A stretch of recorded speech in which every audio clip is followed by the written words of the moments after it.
সবচাইতে বেশি জান্নাতে প্রবেশ করাবে যে আমল, বিষ্ণু বললেন, এক হচ্ছে আল্লাহর ভয়, আরেক হচ্ছে সর্বোত্তম আচরণ। প্রিয় ভাইরা, ইসলামের মেজাজটাকে চিনে নেন, ইসলামের এসেন্সটাকে বুঝে নেন।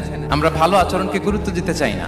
অনেক নামাজি লোক দেখবেন নামাজ পড়তে পড়তে কপালে কালো দাগ ফেলে দিচ্ছে, বাসায় বউয়ের সাথে খারাপ আচরণ করে, খিটখিটে মেজাজের, প্রতিবেশীর সাথে শুধু ঝগড়া, কলিগদের সাথে ঝগড়া, মারামারি, দুঃসম্পর্ক, এরকম আছে না? নাই বলেন, আছে না? কিন্তু নামাজি, অনেক বড় হাজি, একদিনও কোরআন তেলাওয়াত মিস হয় না। তো এত আবাদত করেও সে ইসলামের আসল এসেন্সটাকে ধরতে পারেনি। বিষ্ণু বললেন, সবচেয়ে বেশি জান্নাতে প্রবেশ করাবে যে দুটি আমল, একটি হচ্ছে তাকওয়াল্লাহ, আল্লাহর ভয়, আরেকটি হচ্ছে উত্তম আচরণ, সর্বোত্তম আচরণ। তো আমরা যেন উত্তম আচরণের অধিকারী হই, আমার স্ত্রীর সাথে যেন ভালো আচরণ করি, প্রতিবেশীর সাথে যেন ভালো আচরণ করি, ছেলে মেয়েদের সাথে যেন আমাদের অ্যাটিটিউডটা ভালো থাকে, আচরণটা ভালো থাকে, কলিগের সাথে যেন ভালো থাকে। বিশ্বনবীর আচরণ যেমন ছিল তেমন আচরণ যেন আমরা গড়ে তুলতে পারি। আওয়াজ করে পড়ুন আমিন।